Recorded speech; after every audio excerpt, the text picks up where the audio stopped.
जय गुरुदेव। जय गुरुदेव। जय गुरुदेव। जय गुरुदेव। जय गुरुदेव नाम किसका? प्रभु का। प्रभु का पावन नाम। जय गुरुदेव। गुरु मोहे अपना रूप दिखाओ। गुरु मोहे अपना रूप दिखाओ। गुरु मोहे अपना रूप दिखाओ। गुरु मोहे अपना रूप दिखाओ। ये तो रूप धरा तुम सरगुण। ये तो रूप धरा तुम सर्वगुण। ये तो रूप धरा तुम सरगुण। ये तो रूप धरा तुम सर्वगुण। जीव उबार कराओ। जीव उबार कराओ। रूप तुम्हारा अगम अपारा। रूप तुम्हारा अगम अपारा। सोई अब दरस कराओ। सोई अब दरस कराओ। देखूं रूप मगन होए बैठूं। देखूं रूप मगन होए बैठूं। अभय दान दिलवाओ। अभय दान दिलवाओ। ये भी रूप प्यारा मोको। ये भी रूप प्यारा मोको। इस ही से उसको समझाओ। इस ही से उसको समझाओ। बिन इस रूप काज नहीं होई। बिन इस रूप काज नहीं होई। क्यों करवाही लखाओ। क्यों करवाही लखाओ। ताते महिमा भारी इसकी। ताते महिमा भारी इसकी। परवाह भी लखवाओ। परवाह भी लखवाओ। वो तो रूप सदा तुम धारो। वो तो रूप सदा तुम धारो। याते जीव जगाओ। याते जीव जगाओ। ये भी भेद सुना मैं तुमसे। ये भी भेद सुना मैं तुमसे। सूरत शब्द मार्ग नित गाओ। सूरत शब्द मार्ग नित गाओ। शब्द रूप जो रूप तुम्हारा। शब्द रूप जो रूप तुम्हारा। वा में सूरत पठाओ, वहाँ में भी अब सूरत पठाओ। डरता रहूं मौत और दुख से, डरता रहूं मौत और दुख से। निर्भय कर अब मोहि छुड़ाओ, निर्भय कर अब मोहि छुड़ाओ। दीन दयाल जीव हितकारी, दीन दयाल जीव हितकारी। जय गुरुदेव स्वामी काज बनाओ, जय गुरुदेव स्वामी काज बनाओ। गुरु मोहे अपना रूप दिखाओ, गुरु मोहे अपना रूप दिखाओ। प्रभु मोहे अपना रूप दिखाओ, प्रभु मोहे अपना रूप दिखाओ। जय गुरुदेव। जय गुरुदेव।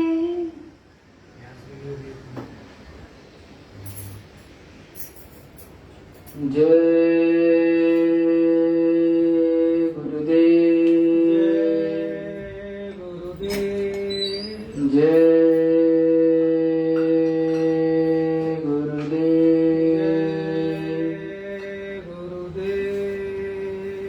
जय गुरुदेव।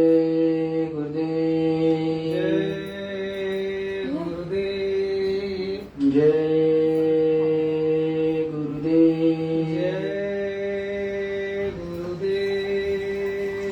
जय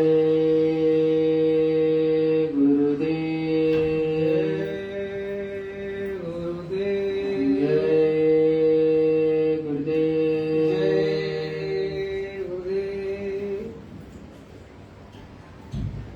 जय गुरुदेव।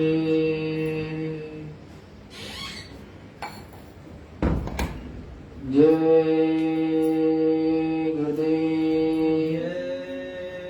गुरुदेव।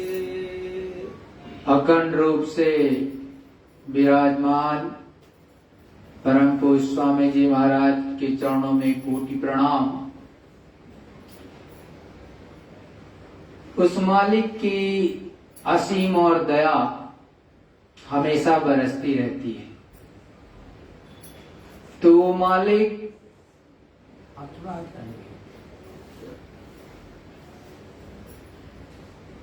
सर्वत्र विराजमान है, कहीं ऐसा नहीं कि वो विराजमान नहीं है।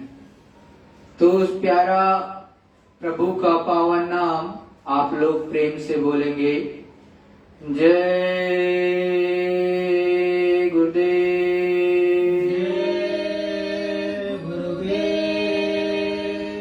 ये उस अनामी महाप्रभु का सच्चा नाम जो वक्त के परम संत बाबा जय गुरुदेव जी महाराज ने जगाया और बताया, ये मेरा नाम नहीं, ये प्रभु परमात्मा का नाम है।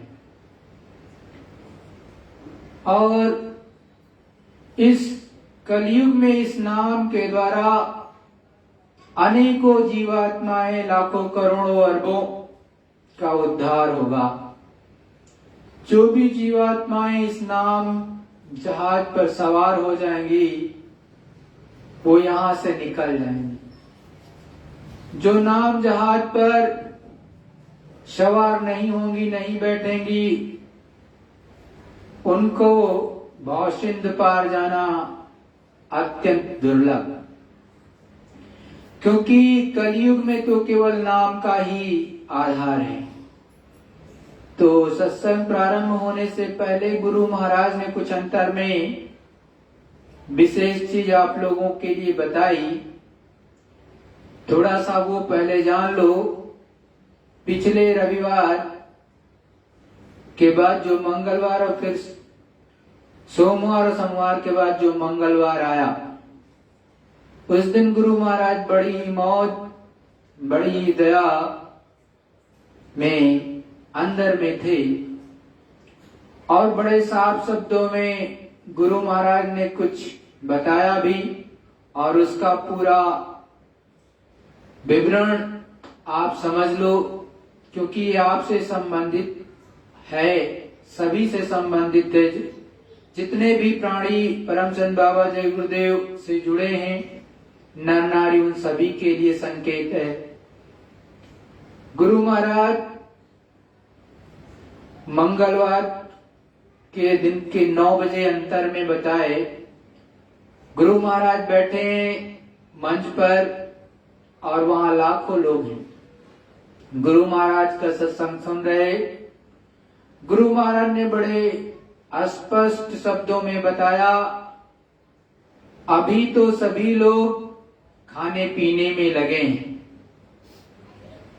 ये शब्द गुरु महाराज के हैं, ये सभी से संबंधित था, इसलिए मैंने ये चीज आपको बताई कि सभी के सभी खाने पीने में लगे हैं।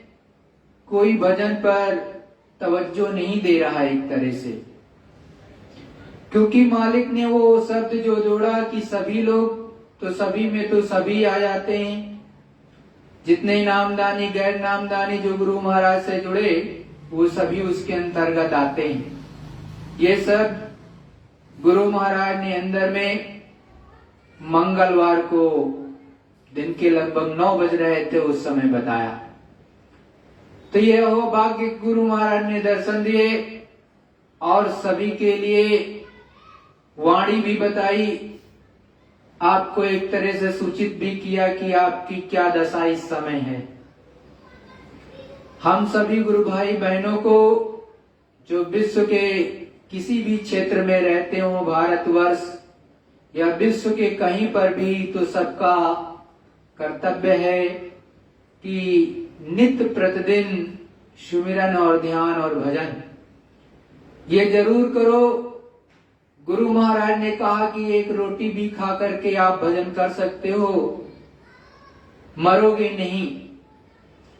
गुरु महाराज ने यह भी कहा कि देखो, मैंने एक रोटी खा करके भजन 18 घंटे 24 घंटे में किया और उस प्रभु परमात्मा को प्राप्त कर लिया, उसके दर्शन दीदार किए, आप भी कर सकते हो। और गुरु महाराज की अनेक भविष्यवाणियां हैं, आगे समय बहुत ही खराब है। आप भजन नहीं करोगे, केवल खाने पर और टेस्ट में ही ध्यान रहेगा, तो बचना प्रेमियों मुश्किल होगा, क्योंकि बहुत ही भयंकर खराब समय आगे का है। ये गुरु महाराज की विशेष दया और कृपा है कि हमको और आपको आज भी वो सूचना देते हैं, आगाह करते हैं कि आगे का समय अच्छा नहीं, भजन कर लो। ये चेतावनी है एक तरह से गुरु की कि भाई खाने पीने में ही ना पड़े रहो।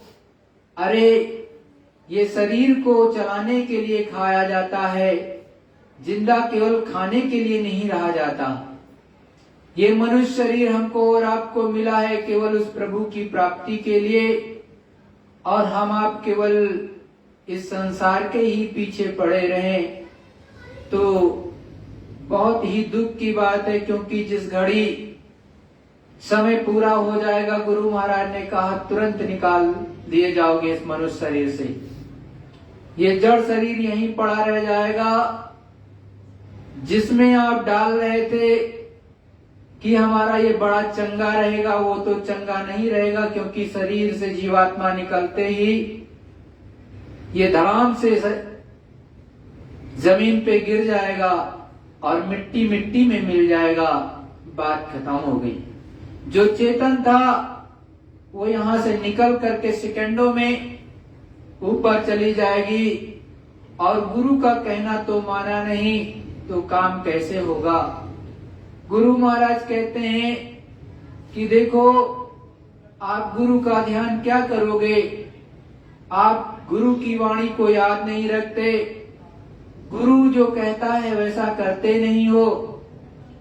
गुरु का ध्यान वही होता है जो गुरु की वाणी को याद रखे। जो गुरु के आदेश का पालन करे तभी गुरु का ध्यान होगा, अन्यथा कोई माई का लाल यहाँ पर नहीं जो गुरु का ध्यान कर सके। तो गुरु की वाणी अगर आपको याद रहेगी, पल पल आप गुरु का ध्यान करते चले जाओगे और आपका काम बनता चला जाएगा। सेकंडों में बैठोगे, दिव्य दृष्टि, थर्ड आई, ज्ञान चक्षु खुल जाएगा। ये हजारों साल नहीं करना पड़ता है, केवल थोड़ा सा ध्यान इधर से हटा करके उस जगत में, रूहानी जगत में ले जाना होता है, केवल इतना ही है। इधर से मन को मोड़ो और उधर लगा दो, इतना केवल आपको काम करना है और आपकी सूरत के जीवात्मा तुरंत ऊपर के मंडलों में चढ़ने लगेगी और गुरु महाराज आपको दर्शन देते हैं, सत्संग भी सुनाते हैं जैसा कि मैंने अभी आपको बताया। इसके अलावा भी गुरु महाराज ने कई चीजें बताई और दिखाई, लेकिन वो आपसे संबंधित नहीं, तो वो तो मैं आपको बताने वाला नहीं। लेकिन जितनी जरूरत थी आपको बताने की वो मैंने आपको बता दिया, इसलिए क्योंकि वो आप सभी से संबंधित था। और तो मालिक की मौज, आप करोगे तो आपको मिलेगा और नहीं करोगे तो नहीं मिलेगा। बड़ी साफ बात गुरु महाराज ने कह रखी है कि भाई आप सोचते हो कि हम हाथ पर हाथ धरे बैठे रहें और कुछ करें ही ना और तुम्हारा काम बन जाए, तो तुम गाफिली में हो, मतलब आप गफलत में हो। आप केवल इस चक्कर में हो कि सारा का सारा गुरु कर दे और हम यहां से निकल जाए, तो ये नहीं, आपको भी करना पड़ेगा। आपको सुमिरन लग के करना पड़ेगा, आपको भजन लग करके करना पड़ेगा, आपको ध्यान करना पड़ेगा, तब जाकर के कुछ काम बनेगा। आप कुछ करो ही ना और गुरु महाराज पर छोड़ दो कि गुरु महाराज सब कुछ करेंगे, तो ये संभव नहीं। वैसे तो वो दाता दयाल हैं, किसी पर मौज हो जाए इक्का दुक्का पर तो कर देते हैं ऐसी मौज भी, और वो मौज के धनी होते हैं तो वो सेकंडों में कुछ कर दें, ये बड़ी बात होती है। लेकिन आपको वो चेताते और बताते हैं यदि चेत जाओगे तो काम बन जाएगा, और नहीं तो समय परिवर्तन की बेला की तरफ धीरे धीरे बढ़ता ही जा रहा, कब क्या घटित हो जाए कुछ कहा नहीं जा सकता। तो हमेशा अपनी गुरु की वाणियों पर ध्यान दो और एक एक बात को हजम कभी करते चलो। ये नहीं कि सबका सब उलट दिया, हजम करो, जितना हजम करोगे उतना ज्यादा मालिक देगा। जितना आपको आदेश मिले किसी भी तरह का गुरु महाराज को, यदि सभी से संबंधित है तब तो बता दो, क्योंकि भाई गुरु ने कहा कि मीरा ने पाया तो उन्होंने गाया, और जितने भी लोगों ने पाया तो गाया, अपने गुरु का गुणगान किया। लेकिन अगर आपको मिलेगा ही नहीं तो आप क्या गुणगान करोगे। और फिर गुरु की बात को आप तक तो कोई ना कोई पहुंचा ही देगा, क्योंकि इस भारतवर्ष में गुरु महाराज ने कहा, मथुरा के सत्संग में बैठे बैठे गुरु महाराज सामने ही कहते थे, इसमें अनेकों आते जाते, ऐसे हाथ उठा करके कहते थे इसमें अनेकों आते जाते हैं।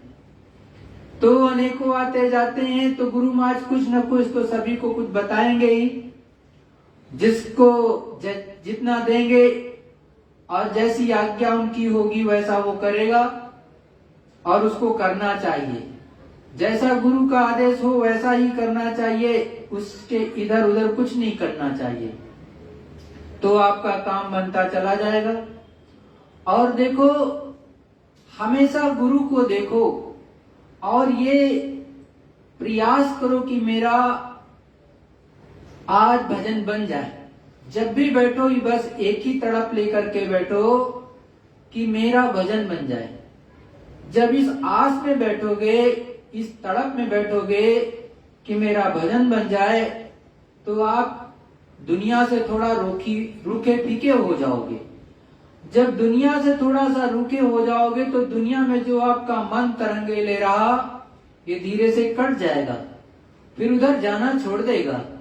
लेकिन अगर आप हमेशा दुनिया के बारे में सोचते रहोगे तो अंदर में ये सूरत, ये जीवात्मा धंसेगी नहीं, और जब उल्टेगी ही नहीं तो ये देखेगी क्या। और गुरु महाराज तो देने के लिए बैठे हैं। अरे वो तो इतने समर्थ और इतने दयावान, इतने कृपावान कि आप सोच भी नहीं सकते हो कि कितनी दया वो बरसाते हैं। सेकेंडों में वो दया देने लगते हैं और ऐसे ही रील चला देते, बट आप उधर ध्यान ही नहीं देते हो, आप केवल संसार में देखते हो। नहीं, आप संसार में, गुरु महाराज ने कहा कर्म तो तुम्हारे साथ लगा है, कर्म तो तुमको करना ही है, लेकिन अपनी जीवात्मा का उद्धार कर लो, ये विशेष है। क्योंकि कर्म जो आपको प्रारब्ध के साथ में ये मनुष्य शरीर दिया गया, तो कर्म भी लगाया गया है आपके साथ। संतों महात्माओं ने, फकीरों ने जब अपने गुरु के चरणों में मत्था टेका तो बहुतों ने कहा कि मैं संन्यास धारण कर लूं। संतों ने मना कर दिया, कहा कि नहीं, तुम क्यों करोगे। अरे भाई, तुलाराम जी का उदाहरण देते हुए गुरु महाराज ने समझाया कि तुलाराम जी जब अपने गुरु के पास गए, गुरु के चरणों में बैठे, तो वो बनिया का काम करते थे। तो कहा कि महाराज मैं अपना काम छोड़ दूं, क्योंकि अब तो भगवान की प्राप्ति करनी है। तो उन्होंने कहा नहीं, आप घर गृहस्थी में सच्चाई और ईमानदारी के साथ बैठ करके आप काम करो, कर्म करो, साथ में उस प्रभु की प्राप्ति कर लो। और तुलाराम जी ने जो है दुकानदारी का काम करते हुए, बनिया का काम करते हुए उस प्रभु परमात्मा को प्राप्त कर लिया, घर गृहस्थी में रहते हुए। ऐसे ही आपको भी करना है। भाई, हराम की रोटी क्यों खाओगे। अरे कर्म करके खाओ, सच्चाई ईमानदारी की रोटी खाओ, तो आपका भजन और अच्छे से बनेगा और ऊपर की तरफ आप निकल चलोगे। और यदि आप सच्चाई ईमानदारी की रोटी नहीं खाओगे, दूसरों की खाओगे, तो उसका भार आप पर लदेगा। जो भार लदेगा तो उसका भरना भी पड़ेगा। आप सोचते हो कि भार लदेगा तो भरना नहीं पड़ेगा, भाई उसको उतारना तो पड़ेगा। अब आप भजन अगर इतना कर ले गए कि भार को उतार ले जाओ, तब तो कोई बात नहीं। लेकिन आप अपने भर का ही नहीं कर पा रहे हो, तो भार कहां से उतारोगे दूसरे का जो लग जाएगा आपके ऊपर। तो इसलिए संत महात्मा कहते हैं गृहस्थ में रहो और अपनी ईमानदारी, सच्चाई, मेहनत का कमाई खाओ।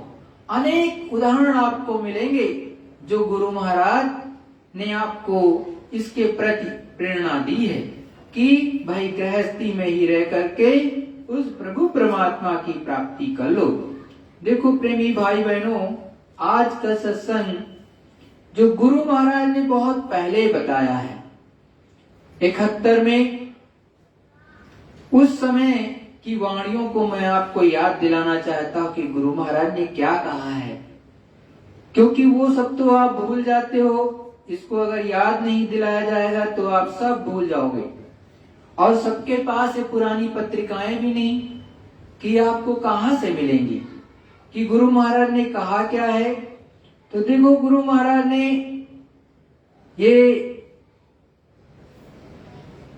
सन 1971 में कहा, जब 500 मील की साइकिल यात्रा गुरु महाराज ने सोनपुर से निकाली थी और उसका समापन यहाँ दिल्ली में हुआ था।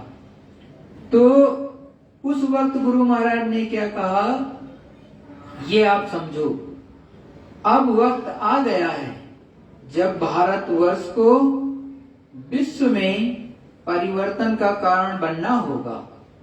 त्रेता में विश्व युद्ध का कारण भारतवर्ष था, द्वापर में भी विश्व युद्ध का कारण भारतवर्ष था, और वर्तमान में भी भारतवर्ष को ही कारण बनना होगा।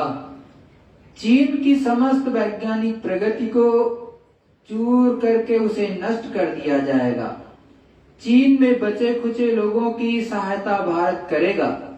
जैसे पूर्वी पाकिस्तान के समाप्त होने पर बांग्लादेश के लोगों की सहायता भारतवर्ष ने किया, वैसे ही चीन के लोगों की मदद भारत करेगा।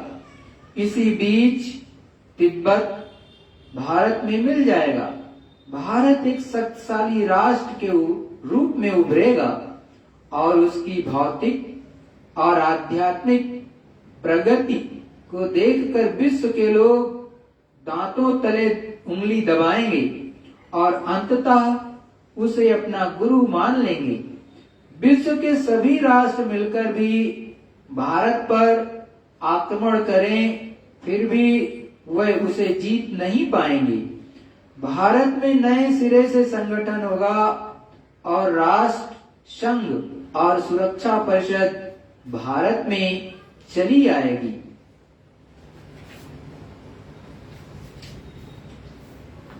फिर गुरु महाराज ने समझाया आगे, भारत आध्यात्मिक शक्तियों का देश है। गुरु महाराज ने कहा कि भारतवर्ष में अवतारिक शक्तियों ने जन्म ले लिया है और अनेक स्थानों पर ये बच्चों के रूप में पल रही हैं और समय आने पर प्रकट हो जाएंगी। माता पिता अपने में सुधार कर लें, वरना यही बच्चे उनके विनाश का कारण बन जाएंगे। इन बच्चों को गोश्त और अंडा दिया जाता है तो वे मुंह फेर लेते हैं और उधर देखते तक नहीं।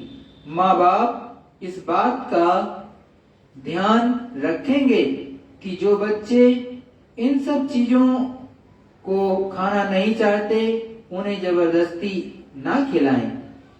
लोगों को ये मालूम नहीं है कि आध्यात्मिक शक्तियां भारत में बराबर रहती हैं और वे ये सब कुछ कर सकती हैं। भारतवर्ष पर अब किसी भी विदेशी का शासन नहीं हो पाएगा। जो देश इसे नष्ट करने का प्रयत्न करेंगे वे स्वयं नष्ट हो जाएंगे। पाकिस्तान का नामो निशान मिट जाएगा। अगर महात्माओं ने आवश्यकता समझी तो उधर से बम आएंगे और महात्मा इशारे से उसे जमीन पर उतार लेंगे। तब विश्व के लोगों को पता चलेगा कि आध्यात्मवाद किसे कहते हैं। महात्माओं की निगाह में भौतिक प्रगति नाम मात्र की ही हुई है। धर्म ग्रंथों में इस बात का जिक्र है कि लोगों ने 6 महीने तक सूर्य को ढक लिया और अंधकार बना रहा। भविष्य में महात्मा हवाई जहाज से अमेरिका जाएंगे। 2 घंटे में सत्संग करके वापस चले आएंगे। भारत की भौतिक प्रगति देखकर विश्व चकरा जाएगा। ऐसा संभव हो सकता है कि दूसरे देश के लोग यहाँ भारत में गोले बरसा दें, जिससे नई नई बीमारियां फैल जाएं और करोड़ों लोग मर जाएं। ऐसा भी हो सकता है कि सभी लोग आपस में लड़ जाएं और काफी जनसंख्या समाप्त हो जाए, या भूकंप आ जाए और इमारतें 40-50 फीट ऊपर आसमान में उछल जाएं और लोग दबकर मर जाएं। ये सभी कुछ संभव है, पर अब भारत के ऊपर किसी दूसरे देश का शासन हो जाए ये संभव नहीं। भारत राम और कृष्ण की भूमि है। इस तपोभूमि में रहकर जो लोग आतंक पैदा करेंगे, अन्याय करेंगे, जनता के पैसों को अनैतिक रूप से जमा कर सुख और आराम की कल्पना करेंगे, मांस मछली अंडा शराब आदि का सेवन करेंगे, उनके लिए आगे ऐसा समय आ रहा है कि आदमी को आदमी उठाने वाला नहीं मिलेगा। इतनी जनहानि होगी आगे, जो तकलीफें आ रही हैं उन्हें कोई मेट नहीं सकता। यदि पृथ्वी के कण कण में सोना बरसा दिया जाए तब भी लोगों को सुख न मिल सकेगा। ये तकलीफ व्यक्तिगत रूप से होगी और कर्मानुसार होगी। आगे समय बदलेगा, परिवर्तन अवश्य होगा, इसे कोई रोक नहीं सकता। लोगों के दुख मिटेंगे, लेकिन इसके पहले अत्यंत भयानक समय आएगा। इसमें नाना प्रकार के प्राकृतिक प्रकोप होंगे और करोड़ों लोग मारे जाएंगे।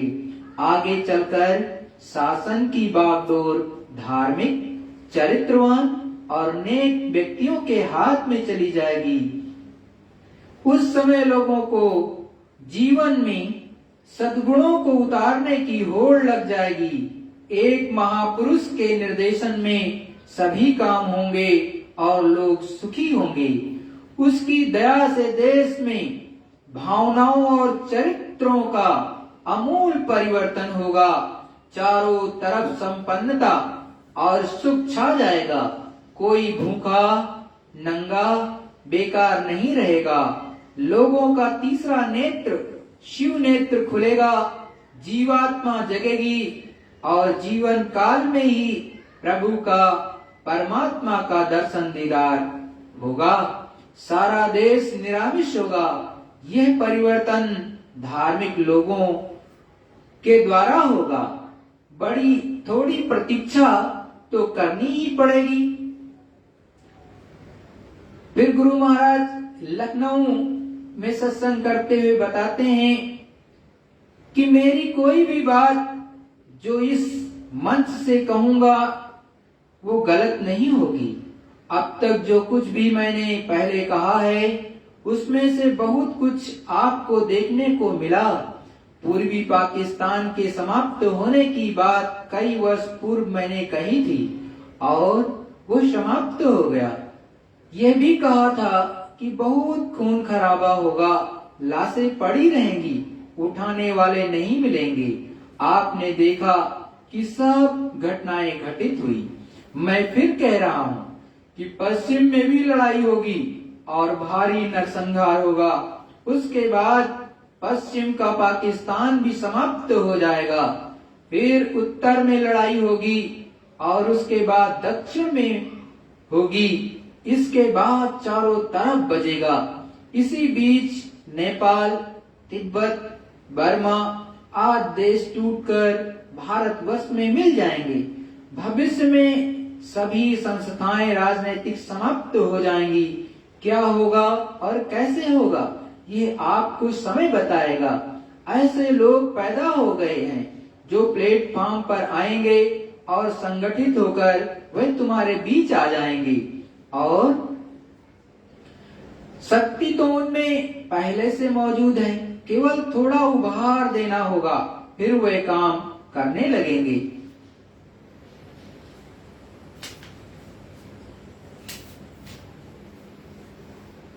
फिर गुरु महाराज समझा रहे, बम पृथ्वी पर उतार लिए जाएंगे।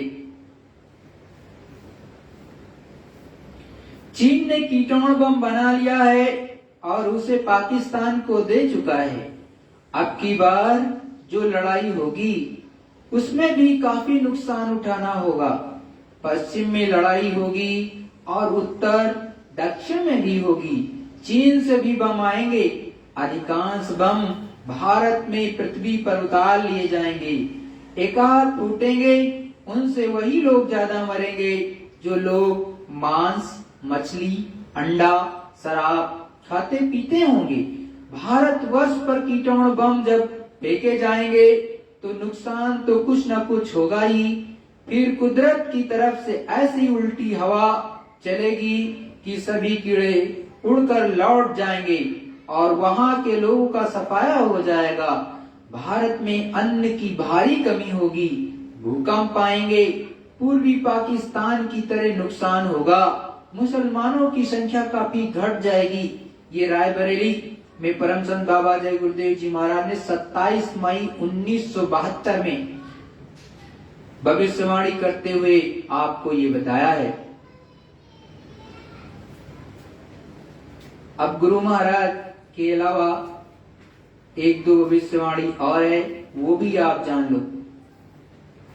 सतयुग आने के पहले भारी जनहानि होगी। महात्माओं का ज्ञान दोनों आंखों के ऊपर का होता है, जो सत्य है और बुद्धि के परे है। जब हम अपनी मनमानी करने लगते हैं, ईश्वर को बुला देते हैं, महात्माओं को नकार देते हैं, उनकी वाणी की अवहेलना कर देते हैं, तब ऐसा भौतिकवाद आ जाता है जो हमारे विनाश का कारण बन जाता है।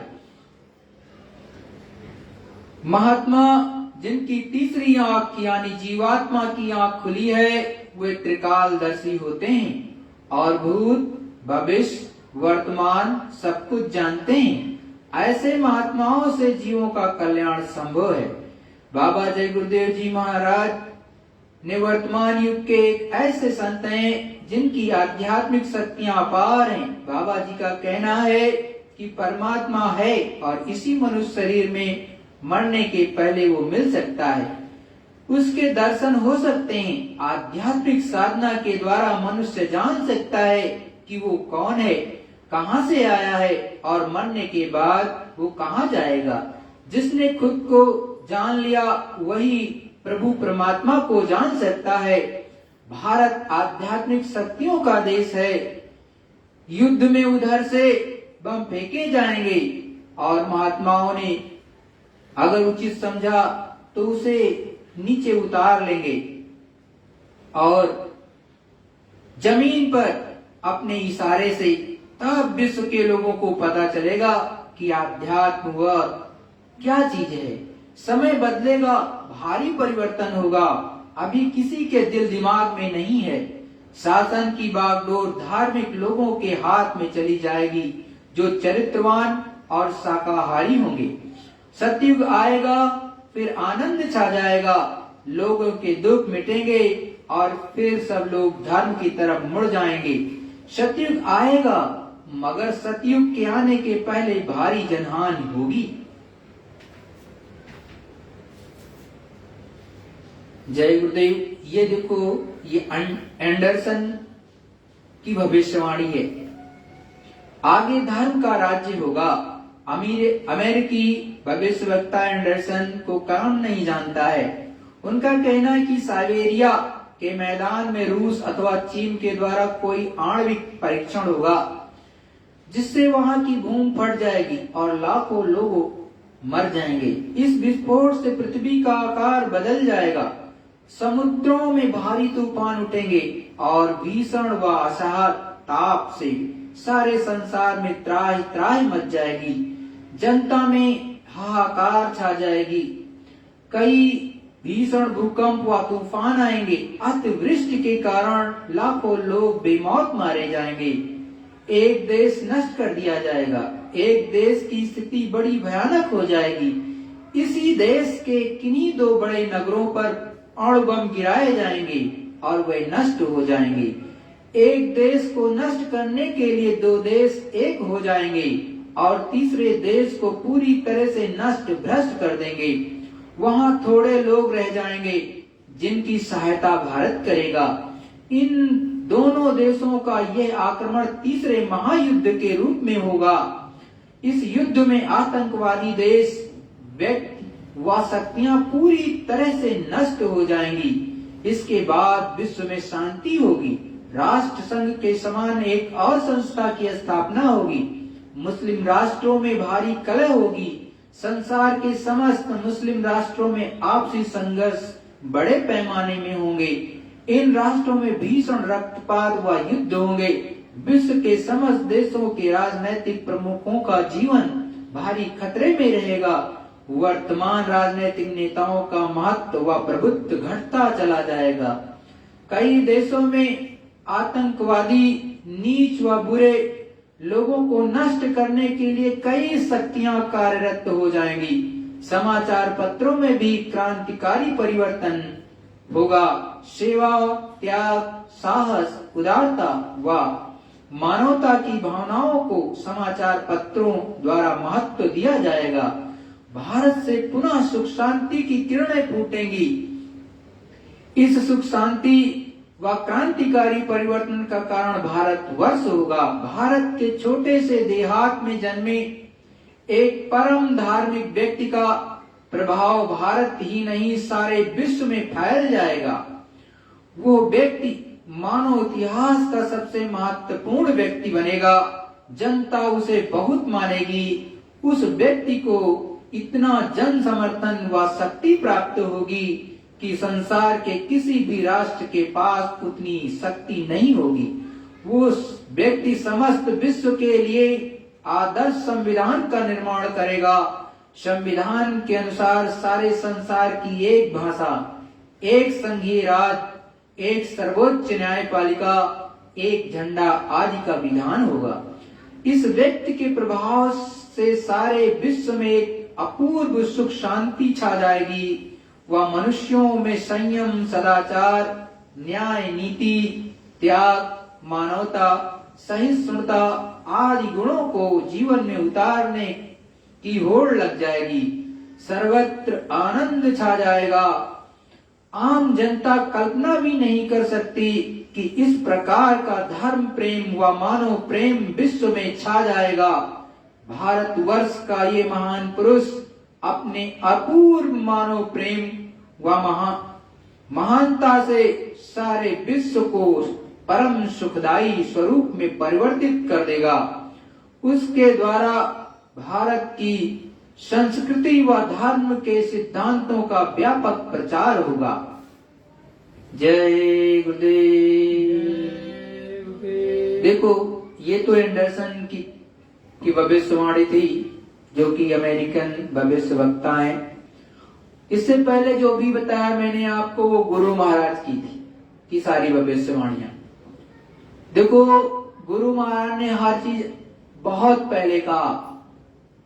62 से भी पहले कहा, 58 में कहा, तो 62 के लिए और 65 के लिए, 71 के बाद 72 में भी बताया।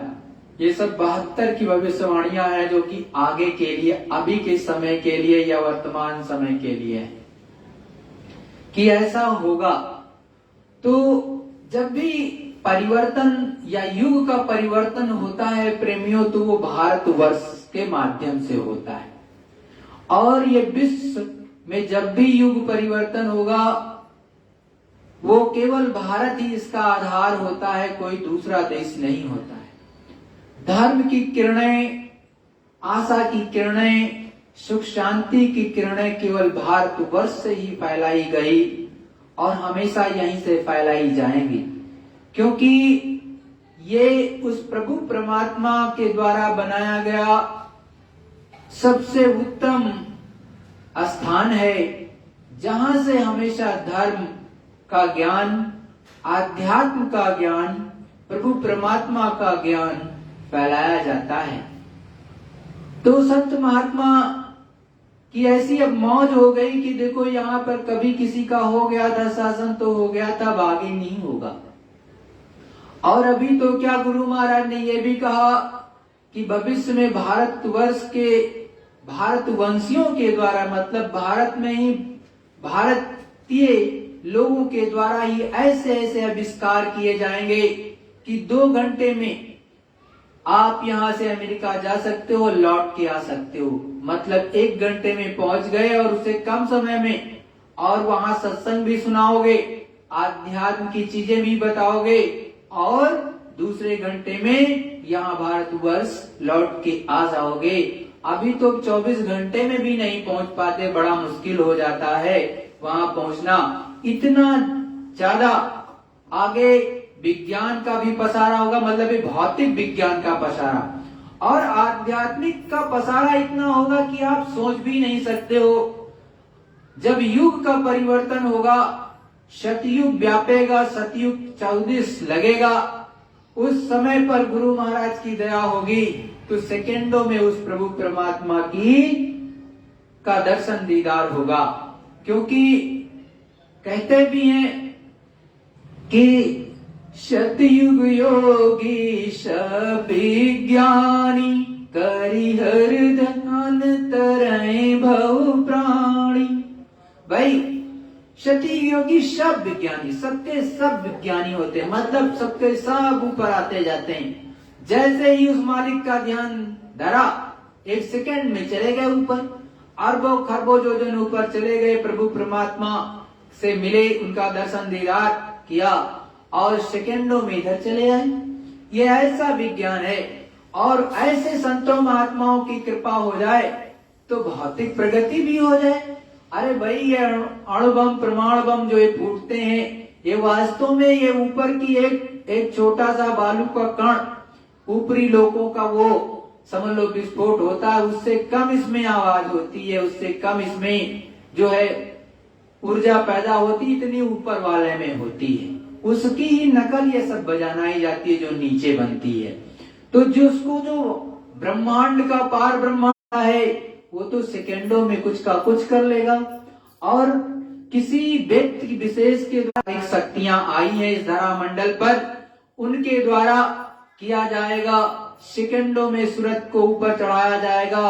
और जो बहुत विकट स्थिति आएगी कि अणु बम, परमाणु बम जो है विदेश के लोग मारेंगे भारतवर्ष पर, तो उनको भी ऐसी आध्यात्मिक शक्तियां, ऐसे संत महात्मा इस धरा मंडल पर हैं, उनको अपने हाथ के इशारे से नीचे जमीन पर उतारेंगे, वो फूटे उठेंगे नहीं।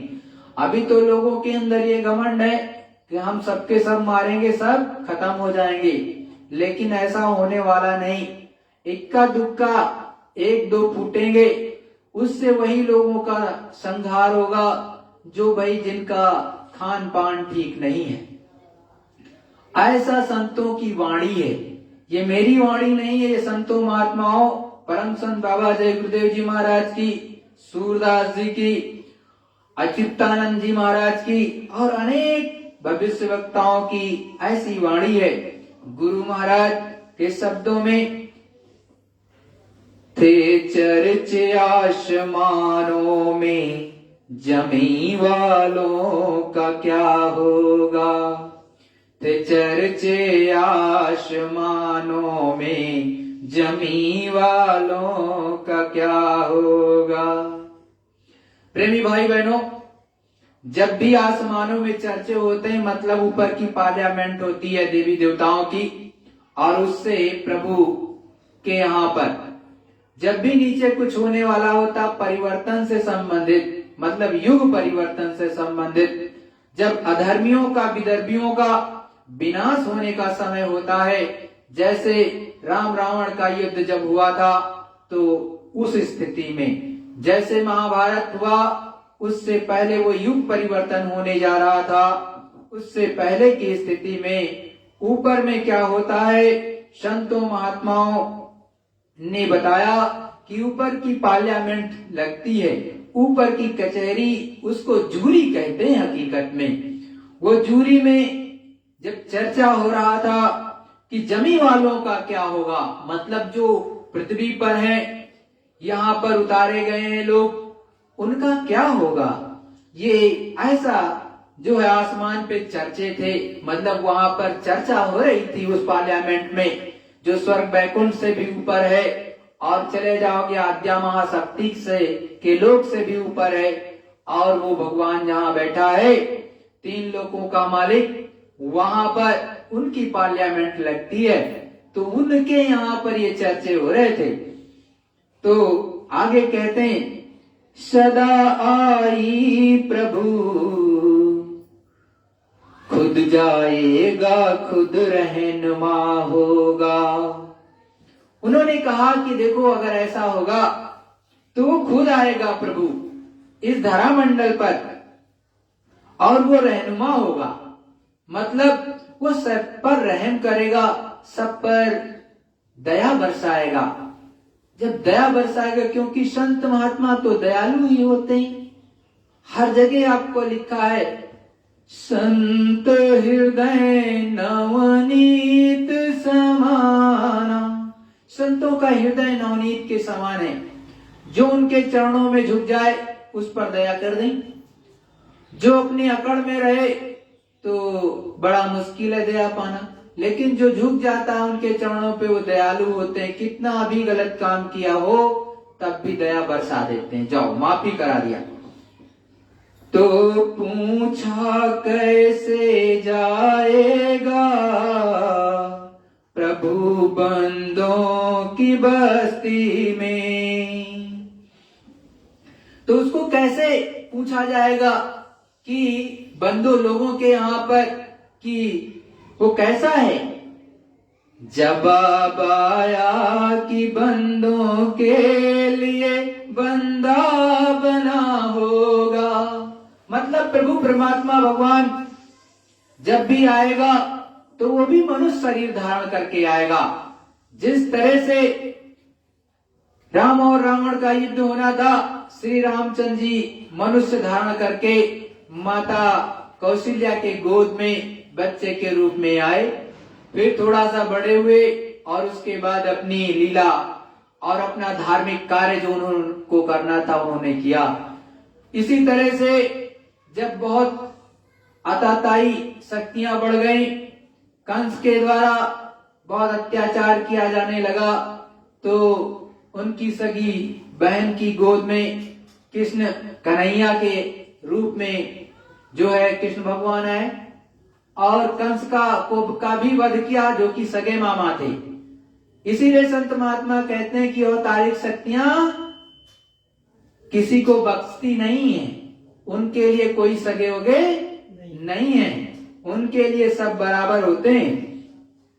वो बच्चे ऐसे होते हैं, चाहे माँ बाप भी हों तो मुख मोड़ के चले जाते हैं। जिस तरह से भरत ने अपनी माँ से मुख मोड़ लिया गलत करने पर, पीछे मुड़ करके नहीं देखा, तो ऐसे वो अवतारिक शक्ति होंगे।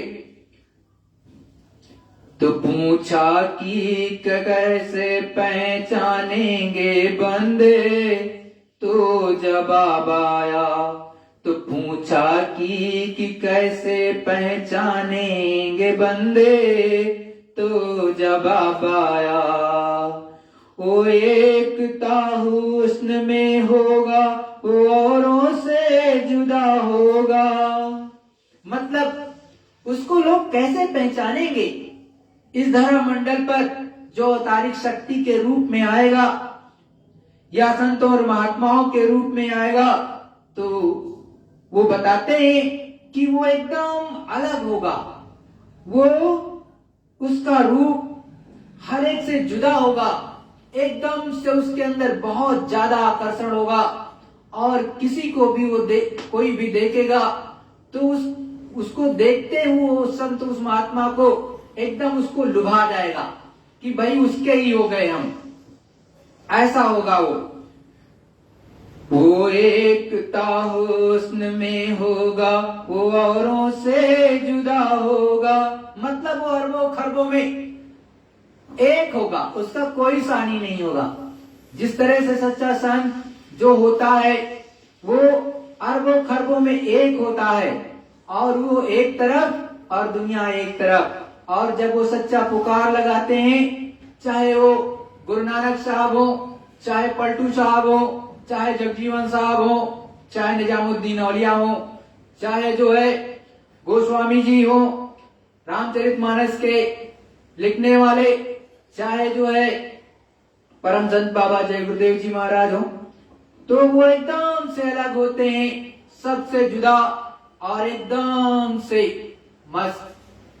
उनके पावर की कोई कमी नहीं और वो हर एक को अपनी तरफ आकर्षित कर लेते हैं, अपने में मिला लेते हैं। बुतों को होश कैसे आएगी, कैसे मनाएगा।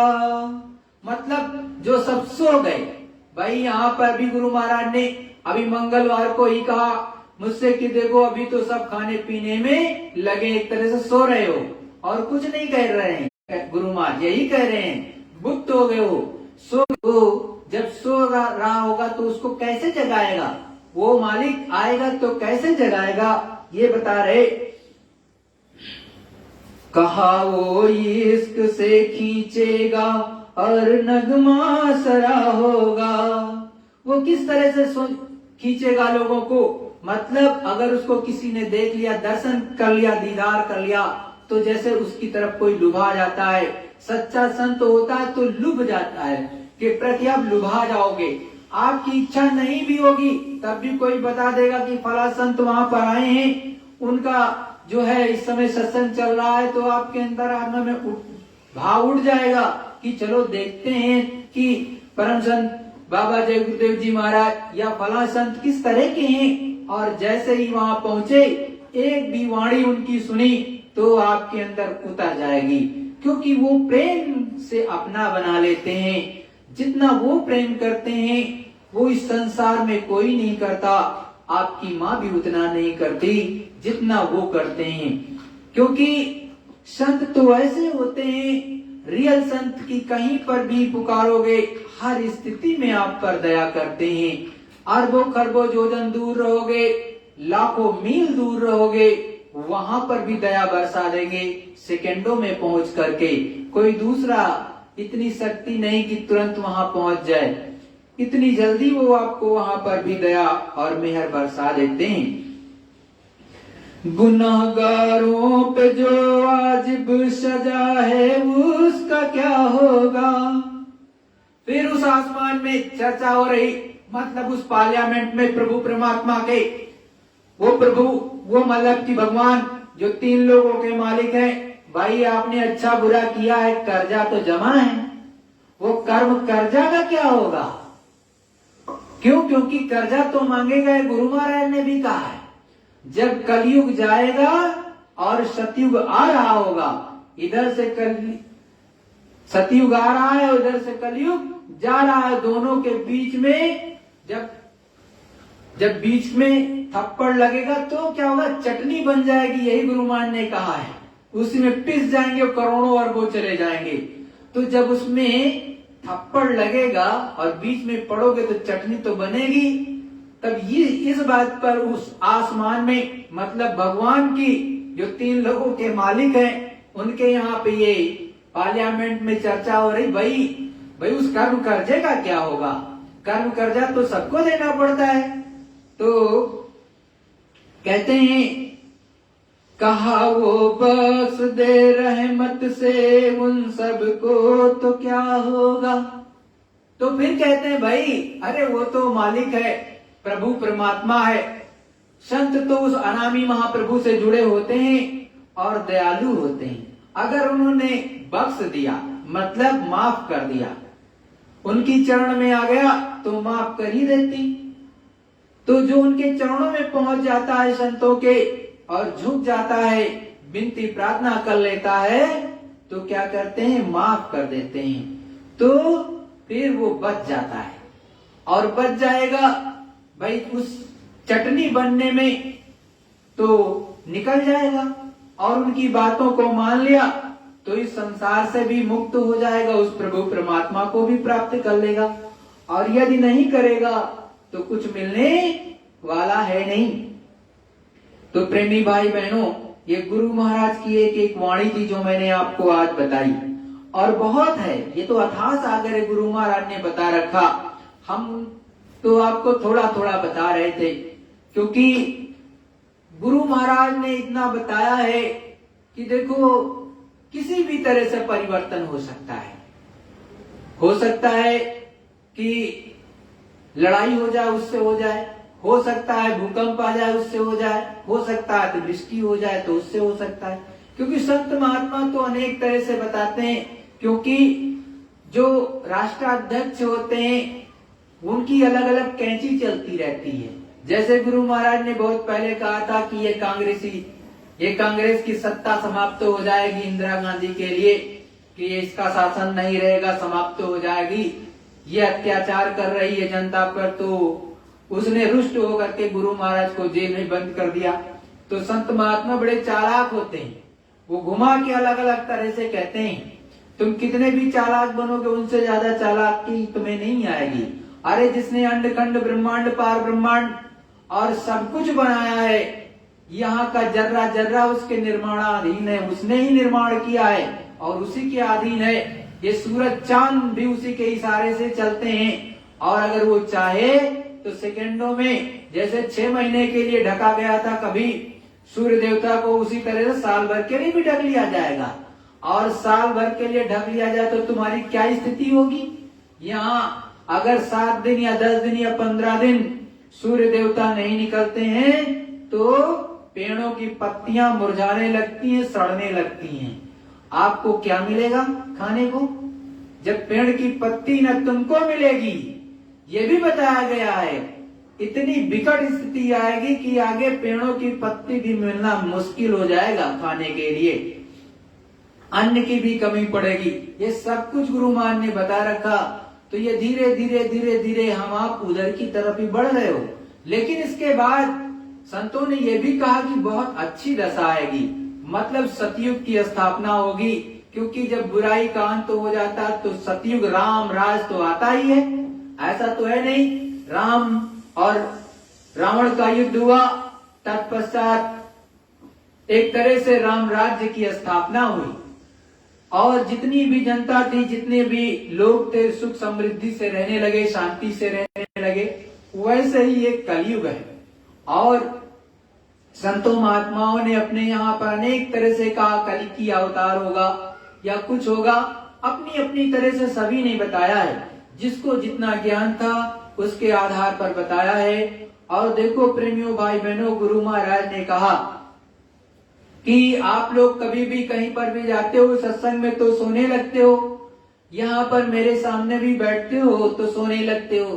अरे भाई, संसार में आपको तो नींद नहीं आती, लेकिन जब संतों के दरबार में पहुंचते हो सच्चा सत्संग सुनने के लिए तो तुम्हें नींद आती है।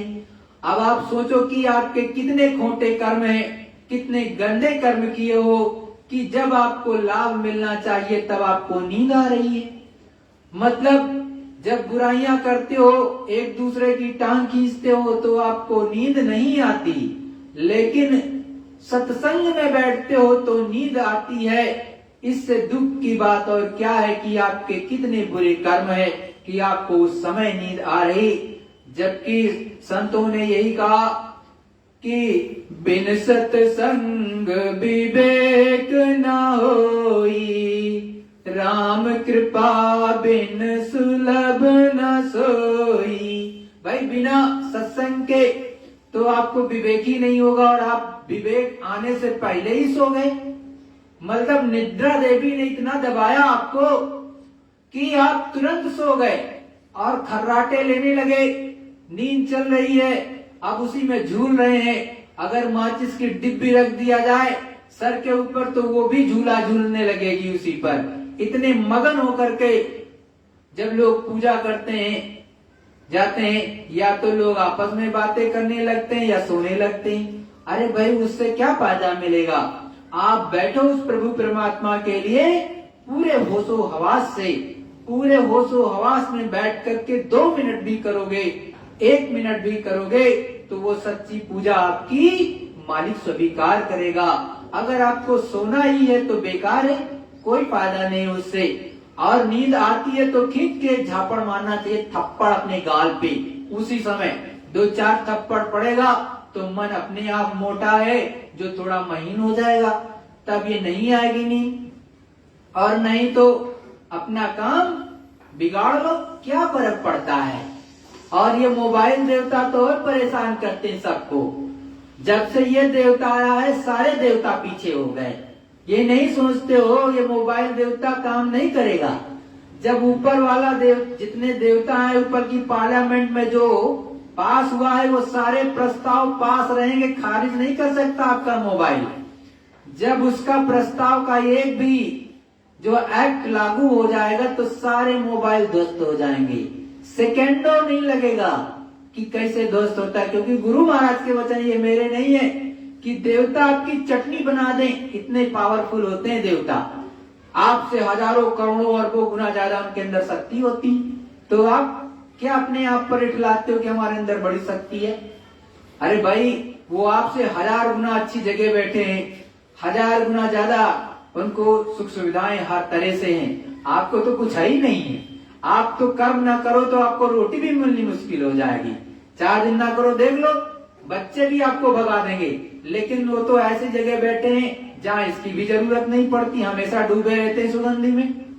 पता लगा लो, अपने धर्म शास्त्रों में सब कहीं बयां है कि जो है वो देवता जो की सुगंधि ही मिलती है, सुगंधि में डूबे रहते हैं। सत्य बात है। चाहे आप विष्णुपुरी चले जाओ, चाहे शिवपुरी चले जाओ, चाहे किसी दूसरी पुरी चले जाओ, 14 भुवन है, 14 लोक। उन 14 लोकों में जा करके आप देख सकते हो और जिनकी भी चढ़ाई होती है, सच्ची साधना करते हैं, वो भी आपको इस बात को प्रमाणित कर देंगे, बताएंगे कि हाँ सत्य है, ये संतों के कलाम है, उस मालिक की बात है और ये झूठी तो है नहीं। जो चढ़ता है, जो देखता है, वो आपको हर चीज बताएगा। जिसने कभी पाया नहीं वो आपको नहीं बता सकता, वो तो कहेगा मरने के बाद मिलेगा भाई। लेकिन ये सब कुछ जीते जी है भाई। अपने पुराण जो भी बने, वेद बने, शास्त्र बने, वो किसने बनाए? अरे जिन्होंने पाया था, देखा था, उन्होंने उस चीज को देख करके लिखा है। और जिन्होंने कुछ पाया नहीं वो केवल पढ़ पढ़ के काम चला रहे। इसीलिए कबीरदास जी कहते हैं, तू कहता कागद की लेखी, मैं कहता आँखन की देखी, तू कहता उलझाई रे, मैं कहता सुलझाई रे। भाई आप केवल कागज देख करके बोल रहे हो, लेकिन जो अपनी दिव्य दृष्टि, थर्ड आई ज्ञान चक्षु से देख करके यहाँ से बताएगा, वो तो परम सत्य बताएगा। और जो दूसरा भी ऊपर जाएगा वो भी उसी बात को बताएगा। इसीलिए संतों की वाणी कहीं पर भी देख लो, दो नहीं मिलेगी, सबकी एक ही मिलेगी। हाँ, शब्द अलग हो सकते हैं लेकिन भाव सबका एक होता है, क्योंकि वाणी भाई बदल जाती है। 2 किलोमीटर पर एक, 4 किलोमीटर पर वाणी बदलने लगती है। पानी बदलेगा तो वाणी भी बदलेगी थोड़ी सी, तो ऐसा तो संभव है, लेकिन जो उसका अर्थ है सच्चा वो एक रहेगा। इसीलिए संतों महात्माओं ने कहा, धर्म राज करेगा खालसा, आकी रहे न कोई। आगे धर्म का राज्य होगा और इसका कोई दुश्मन नहीं होगा, ऐसा संतों महात्माओं ने पहले से बता करके गए। जय गुरुदेव। सभी प्रेमी भाई बहन विश्व के जिस भी कोने में प्रार्थना बोलेंगे, तत्पश्चात सुमिरन ध्यान भजन अवश्य करेंगे। जय गुरुदेव। जय गुरुदेव।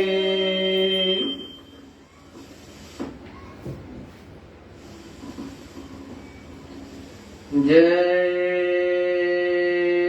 गुरुदेव। जय गुरुदेव।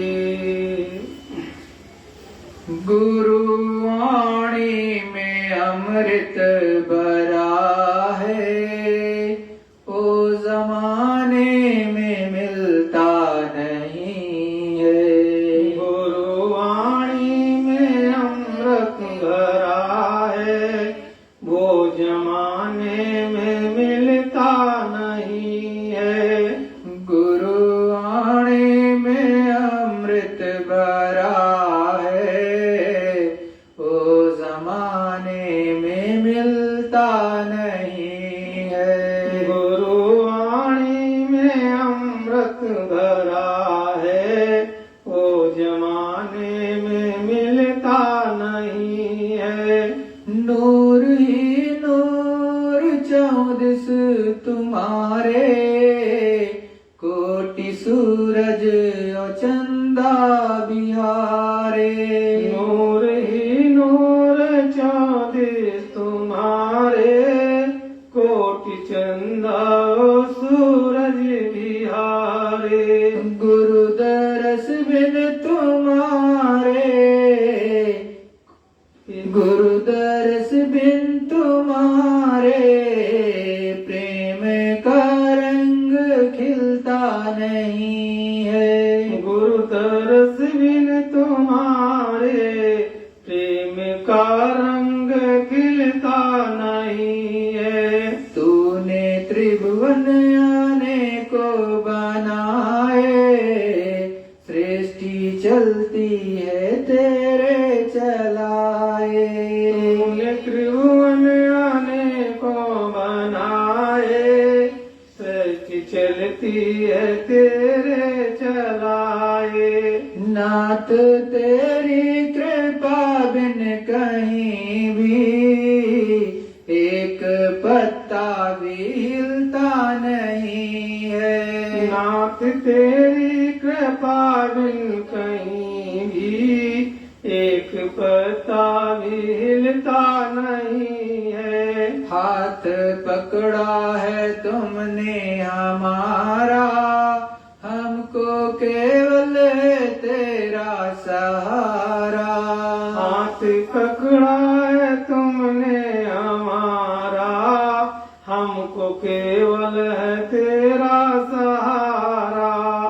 हाथ पकड़ा है तुमने हमारा, हमको केवल है तेरा सहारा।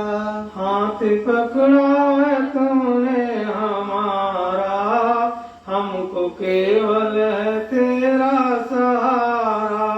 सतगुरु का है होता जो प्यारा, काल से भी वो डरता नहीं है। सतगुरु का जो होता है प्यारा, काल से भी वो डरता नहीं है।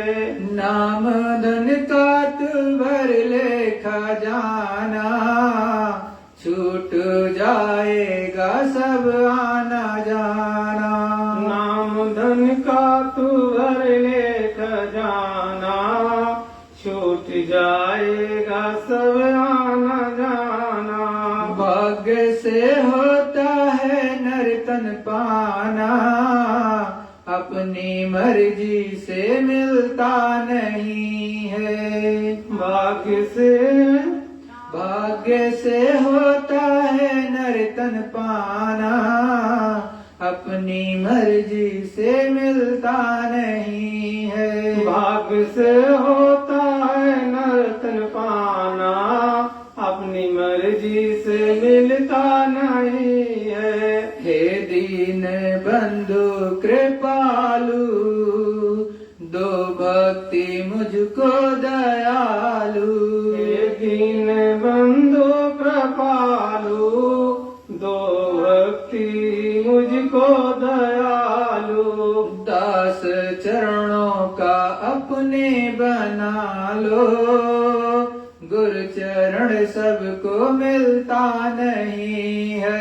दास अपने चरणों का बना लो, गुरु चरण सबको मिलता नहीं है। दास चरणों का अपने बना लो, गुरु चरण सबको मिलता नहीं है। दास चरणों का अपने बना लो, गुरु चरण सबको मिलता नहीं है। गुरु वाणी में अमृत भरा है, ओ जमाने में मिलता नहीं है। गुरु वाणी में अमृत भरा है, वो जमाने में मिलता नहीं है। जय गुरुदेव। जय गुरुदेव। गुरु स्वरूप एवं पांचों धनियों को विधि पूर्वक दृष्टि प्रणाम करके सभी भाई बहन सुमिरन ध्यान भजन पर बैठेंगे। जय गुरुदेव। जय गुरुदेव।